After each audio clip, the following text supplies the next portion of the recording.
গরমে একঘেয়েমি চিকেন খেতে খেতে যদি তোমরা বোর হয়ে যাও, তাহলে এই রেসিপিটা তোমাদের জন্য। নমস্কার বন্ধুরা, ভালোবাসার রান্নাঘরে তোমাদের সকলকে স্বাগত। আজ আমি রান্না করছি গন্ধরাজ মুরগি। তো প্রথমেই দিয়ে দিচ্ছি নুন, গোলমরিচ গুঁড়ো, আদা রসুন শুকনো লঙ্কার কাঁচা লঙ্কা বাটা, হাফ কাপ দই, গন্ধরাজ লেবুর রস, লেমন জেস্ট মানে লেবুর সবুজ অংশটা, একটু হলুদ, ধনেপাতা কুচোনো, সর্ষের তেল দিয়ে এটাকে ভালো করে মেখে রেখে দেব।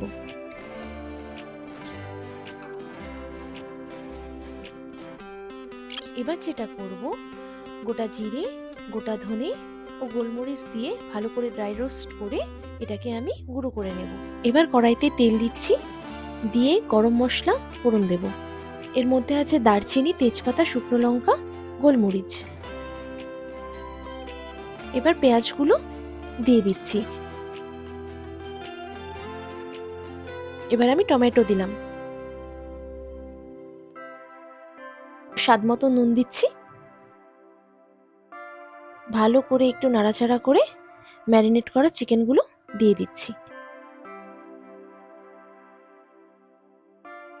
একটু আগেই যে গুঁড়ো মশলাটা আমি বানালাম সেটা আমি 1 চামচ দিয়ে দিচ্ছি, সাথে আন্দাজ মতো একটু জল।